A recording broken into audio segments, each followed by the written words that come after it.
장애인 문화복지신문 제518호 제3연 기사입니다. 고양시 장애인 종합복지관 2026년 고양시 장애인시설 이용자 인권교육 수행기관 선정. 고양시 장애인 종합복지관 관장 황성진 이 2026년 고양시 장애인시설 이용자 인권교육 수행기관으로 선정됐다고 5일 밝혔다. 이에 따라 복지관은 3월부터 12월까지 고양시 장애인시설 이용자를 대상으로 인권교육 사업을 운영한다. 본격적인 교육에 앞서 3월 6일부터 20일까지 인권교육 강사를 모집한다. 참여를 원하는 경우 지원서, 계획서 등 제출 서류를 첨부해 전자우편, gycm@daum.net으로 신청하면 된다. 교육은 4월 중순부터 고양시 장애인시설 중 교육을 신청한 기관에 강사를 파견하는 대면 방식으로 진행된다. 이번 사업은 장애인시설 이용자의 인권 감수성을 높이고 자기 권리 인식에 대한 인식을 강화해 장애인과 시설 종사자 모두가 존중받는 환경을 조성하는 것을 목표로 한다. 특히 성, 인권교육을 포함한 다양한 주제의 맞춤형 인권교육을 제공해 시설 내 차별과 학대 예방에 기여할 것으로 기대된다. 복지관 관계자는 인권교육 사업을 통해 장애인 시설 이용자의 인권에 대한 이해를 높이고 시설 안에서 서로의 권리를 존중하는 문화가 확산되길 기대한다고 말했다. 교육 신청, 강사 모집과 관련한 자세한 사항은 복지관 인권교육 담당자, 지역번호 031-929-1441에게 문의하면 된다. 가평군, 초고령사회 대응, 통합돌봄 모색. 가평군은 최근 군청 제2청사에서 2026년 지역사회 통합돌봄 기반 사회연대 경제 이해교육을 개최했다고 9일 밝혔다. 이번 교육은 초고령사회 진입에 따라 지역사회 중심의 통합돌봄 체계 구축이 중요한 정책 과제로 떠오르는 가운데 사회연대 경제의 역할과 관련 정책에 대한 이해를 높이기 위해 마련됐다. 교육에는 관련 공무원, 사회연대 경제 조직 관계자와 조직 진입을 희망하는 군민 등 30여 명이 참석했다. 강의는 성공회대학교 사회적기업연구센터 부센터장 김연아 강사가 맡아 진행했다. 김 강사는 지역사회 통합돌봄 정책의 이해 타 시군 사례를 통한 정책 확장 방향 민간 돌봄 주체의 사회연대 경제 조직화 가능성 등을 중심으로 강의를 펼쳤다. 특히 통합돌봄 정책과 사회연대 경제의 연계 가능성을 짚어보고 향후 행정과 민간이 협력할 수 있는 방향을 모색해 참석자들의 호응을 얻었다. 가평군 관계자는 이번 교육은 지역사회 통합돌봄 정책과 관련해 사회연대 경제 조직과 행정 간 협력 기반을 마련하는 계기가 됐다며 앞으로도 사회연대 경제를 기반으로 지역 돌봄 생태계가 안정적으로 구축될 수 있도록 다양한 지원을 이어가겠다고 말했다. 고양특례시의회 신인선 의원 시정질문에서 장애인 이동권 보장 촉구. 대시 이동환 시장 합리적 복지 말하면서 정작 필요한 예산은 외면. 대시 장애인 이동권 보장에 필요한 예산 2,400만 원 3년째 미편성. 고양특례시의회 신인선 의원은 6일 열린 제302회 임시회 본회의 시정질문을 통해 장애인 등의 이동권 보장을 촉구했다. 신 의원은 2023년 8월 30일 고양시 장애인 등을 위한 전동보조기기 보험 가입 및 지원 조례안을 대표 발의해 같은 해 11월 17일 제정됐다고 밝혔다.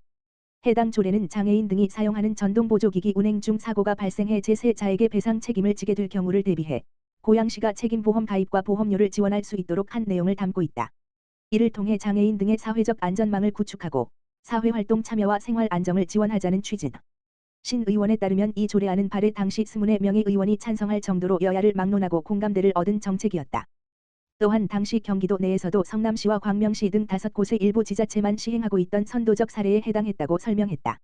신 의원은 집행부의 예산 편성 여건을 고려해 조례 시행일도 2024년 1월 1일로 정했지만 이동환 시장은 2024년 본예산부터 2026년 제1회 추가 경정 예산안에 이르기까지 해당 사업에 필요한 2,400만 원의 예산을 편성하지 않았다고 지적했다.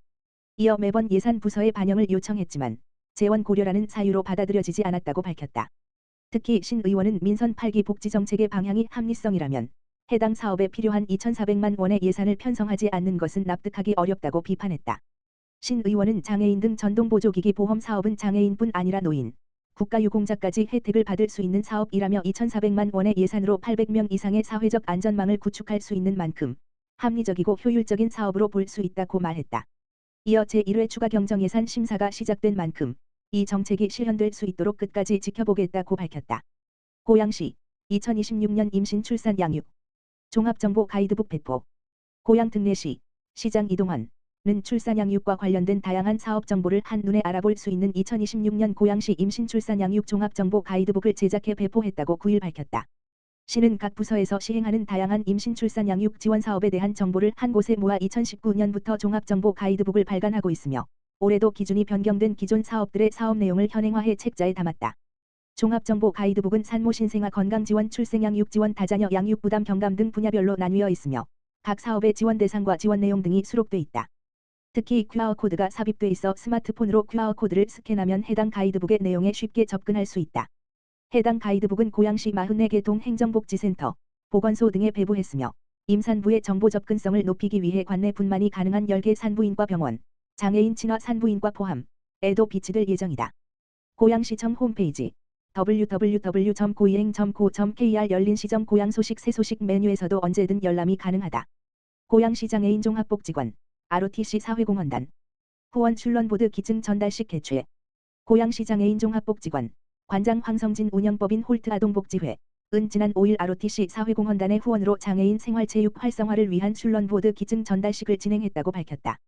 이번 전달식은 고양시 지역 장애인과 사회적 약자의 생활체육 참여 기회를 확대하고 실내 스포츠인 출런 활동 보급을 활성화하기 위한 ROTC 사회공헌단의 사회공헌 활동의 일환으로 마련됐다. 행사에는 고양시 흰돌종합사회복지관, 원당종합사회복지관, 문촌구종합사회복지관, 원흥종합사회복지관, 향동종합사회복지관, 지축종합사회복지관, 일산노인종합복지관, 장애인주간보호센터, 덕양행신장애인주간보호센터, 문촌 7주간보호센터, 홀트장애인종합체육관, 고양시 자원봉사센터 등 총 12개 복지기관이 참여해 출런보드를 전달받고 시연회를 진행했다. 출런은 남녀노소 누구나 쉽게 즐길 수 있는 실내 생활체육 활동으로 간단한 규칙과 안전한 진행 방식 덕분에 장애인과 지역주민이 함께 참여할 수 있는 여가 체육 프로그램으로 주목받고 있다. 특히 집중력 향상과 소근육 발달에 도움을 주어 복지 현장에서 다양한 프로그램으로 활용되고 있다. 이번 출런보드 기증은 ROTC 사회공헌단이 지역 내 생활체육 보급을 확대하고 복지기관 간 교류와 협력을 강화하기 위해 추진한 나눔 활동으로 향후 지역 장애인 생활체육 활성화에도 긍정적인 영향을 미칠 것으로 기대된다. 황성진 관장은 이번 출런보드 기증식은 ROTC 사회공헌단의 따뜻한 후원과 지역 복지기관이 함께 만든 뜻깊은 나눔 활동이라며 앞으로도 지역사회와 협력해 장애인과 지역주민이 다양한 생활체육 활동을 경험할 수 있도록 노력하겠다고 밝혔다.